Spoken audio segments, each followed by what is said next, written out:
ఎన్నికల నగర కాసేపట్లో మోగబోతోంది. దేశవ్యాప్తంగా అందరూ ఎదురు చూస్తున్న డేట్లు కాసేపటిసారి 7 నుండి 8 విడతల్లో ఎన్నికలు నిర్వహించే అవకాశం ఉంది. మరోవైపు 5 గంటలకు ఎన్నికల నోటిఫికేషన్ విడుదల కాబోతుంది. ఎన్నికల షెడ్యూల్ విడుదల కాగానే అభ్యర్థుల జాబితాను విడుదల చేసేందుకు అటు ఏపీలో పార్టీలు కూడా రెడీ అవుతున్నాయి. ఇప్పటికే పార్లమెంటు నియోజకవర్గాల సమీక్షలు ముగించారు చంద్రబాబు. త్వరలోనే జాబితా విడుదల చేస్తారని తెలుస్తోంది. మరోవైపు వైసీపీ కూడా తమ అభ్యర్థుల లిస్టును రెడీ చేసింది. మరిన్ని అప్డేట్స్ ఇవ్వడానికి మా ప్రతినిధి మురళీకృష్ణ సిద్ధంగా ఉన్నారు. మురళీకృష్ణ, ఇక కోడ్ అమల్లోకి రాబోతోంది దేశవ్యాప్తంగా. ముఖ్యంగా తెలుగు రాష్ట్రాల విషయాన్ని తీసుకుంటే ఆంధ్రప్రదేశ్ కు సంబంధించి విభజిత ఆంధ్రప్రదేశ్ లో 175 నియోజకవర్గాలు ఉన్న శాసనసభకు ఏర్పడిన విభజిత ఆంధ్రప్రదేశ్ లో తొలిసారిగా జరుగుతున్నటువంటి ఎన్నిక ఇది. ఎందుకంటే 2014లో జరిగినటువంటి ఎన్నికలు ఉమ్మడి ఆంధ్రప్రదేశ్ లో జరిగాయి. కానీ 2 తెలుగు ప్రభుత్వాలు, 2 రాష్ట్రాల్లో 2 సెపరేట్ ప్రభుత్వాలు ఏర్పడినటువంటి సందర్భం. కానీ విభజిత ఆంధ్రప్రదేశ్ లో జరుగుతున్నటువంటి తొలి ఎన్నికగా దీన్ని పరిగణలో తీసుకోవాలి. ఇప్పుడు ఆంధ్రప్రదేశ్ విషయాన్ని తీసుకుంటే మొత్తం 175 అసెంబ్లీ స్థానాలకి, అలాగే ఉన్నటువంటి 25 లోక్సభ స్థానాలకి మొట్టమొదటిసారిగా ఇప్పుడు విడిగా ఎన్నికలు జరుగుతున్నటువంటి సందర్భాన్ని ఇప్పుడు మనం పరిగణలో తీసుకోవచ్చు. తెలంగాణ విషయాన్ని తీసుకుంటే తెలంగాణలో ఆల్రెడీ ఇప్పటికే శాసనసభ ఎన్నికలు కూడా ప్యానల్ గా జరగాల్సింది. కానీ కేసీఆర్ ముందస్తు ఎన్నికలకు వెళ్ళటం, మళ్లీ తిరిగి ప్రజా మ్యాండేట్ తీసుకుని ప్రభుత్వాన్ని ఏర్పాటు చేసినటువంటి క్రమంలో కేవలం లోక్సభ నియోజకవర్గాలకు సంబంధించినటువంటి 17 లోక్సభ నియోజకవర్గాలకు సంబంధించి మాత్రమే ఈ ఎన్నిక తెలంగాణ రాష్ట్రంలో జరగబోతుంది. దేశవ్యాప్తంగా మోడల్ కోడ్ ఆఫ్ కండక్ట్ ఇక కేవలం ఒక 40 నిమిషాల్లో అమల్లోకి రాబోతోంది.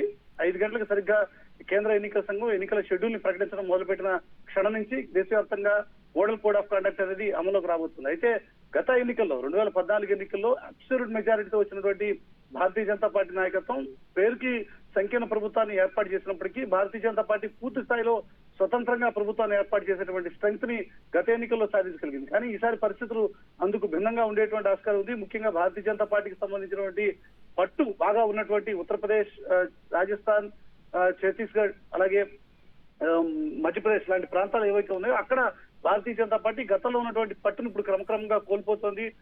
తన సొంత రాష్ట్రమైనటువంటి గుజరాత్ లో కూడా మోదీ అతి కష్టం మీద మన ప్రభుత్వాన్ని ఏర్పాటు చేయాల్సినటువంటి పరిస్థితి భారతీయ జనతా పార్టీకి ఏర్పడినటువంటి సందర్భంలో ఈ పరిణామాలని కూడా పరిగణలో తీసుకున్నటువంటి సందర్భంలో ఈసారి ఎన్నిక చాలా ఆసక్తికరంగా మారేటువంటి ఆస్కారం ఉందన్నది చాలా స్పష్టంగా కనబడుతోంది. 17వ లోక్సభకి జరుగుతున్నటువంటి ఈ ఎన్నికల్లో మనకి ఆంధ్రప్రదేశ్ విషయానికి, తెలంగాణ విషయాన్ని తీసుకుంటే మొత్తం 7 విడతల్లో జరిగేటువంటి ఎన్నికల్లో గత ఎన్నికల విషయాన్ని పరిగణలో తీసుకుని గతంలో జరిగినటువంటి ఎన్నికల విధానాన్ని చూసుకుంటే మనకి 7-8 విడతల్లో ఎన్నికలు వచ్చేటువంటి ఆస్కారం ఉంది. అంటే సుమారుగా ఏప్రిల్ నెలాఖరికి, ఏప్రిల్ చివరి వారంలో 29, 30 తేదీల్లో వచ్చేటువంటి 7 విడత, 8వ విడత షెడ్యూల్లో ఆంధ్రప్రదేశ్, తెలంగాణకి సంబంధించినటువంటి ఎన్నికలు జరిగేటువంటి ఆస్కారం ఉంది. ఎందుకంటే సాంప్రదాయంగా అదేమి రూల్ ఏం లేదు, కానీ సంప్రదాయంగా వస్తున్నటువంటి విధానాల ప్రకారం చూసుకుంటే ముందుగా తెలంగాణ ప్రాంతంలో, ఉమ్మడి ఆంధ్రప్రదేశ్ లో తెలంగాణ ప్రాంతంలో ముందుగా ఎన్నికలు, ఆ తర్వాత ఆంధ్రప్రదేశ్ లో ఎన్నికలు జరిగినటువంటి సందర్భాలు ఉన్నాయి. కాబట్టి అదే విధానం ఇప్పుడు కనుక కొనసాగేటువంటి పద్ధతి కనుక ఉంటే 7వ విడతలో తెలంగాణలో, 8వ విడతలో ఆంధ్రప్రదేశ్ లో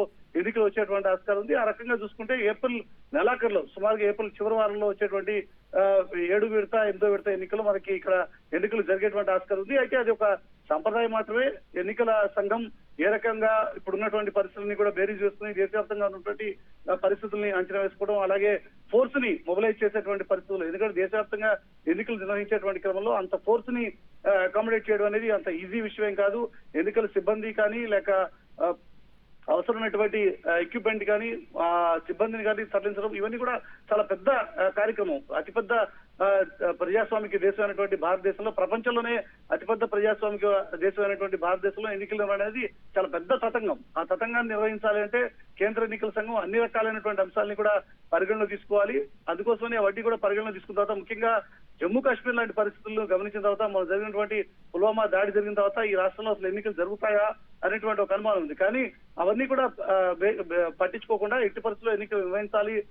ఎటువంటి ఇబ్బందులు ఉన్నప్పటికీ కూడా, శాంతి భద్రతలకు సంబంధించినటువంటి సమస్యలు కావచ్చు, లేక వైపు టెర్రరిస్టులు చేస్తున్నటువంటి హెచ్చరికలు కావచ్చు, ఇవన్నీ ఉన్నప్పటికీ కూడా భారతదేశం తన ప్రజాస్వామిక ఘనకీర్తిని చాటుకోవాలంటే ఖచ్చితంగా ఎన్నికలు నిర్వహించాలి.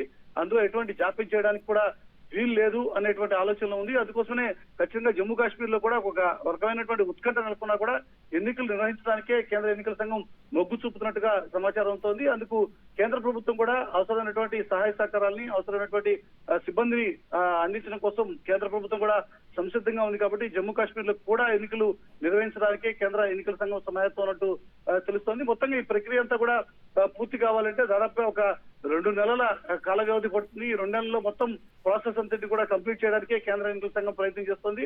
అందుకు అనుగుణంగానే మరి కాసేపట్లో విడుదల చేయబోతున్నటువంటి షెడ్యూల్ తర్వాత దేశవ్యాప్తంగా ఇక మోడల్ కోడ్ ఆఫ్ కండక్ట్ అనేది మొత్తం అన్ని నియోజకవర్గాల్లో, అన్ని రాష్ట్రాలకు సంబంధించి అలాగే కేంద్ర ప్రభుత్వం ఎక్కడా కూడా ఎటువంటి ప్రజల్ని ప్రభావితం చేసేటువంటి ఎటువంటి నిర్ణయాలు కూడా తీసుకోవడానికి అవకాశం ఉండదు అనేది చాలా స్పష్టంగా అర్థమవుతుంది model code of conduct once implementation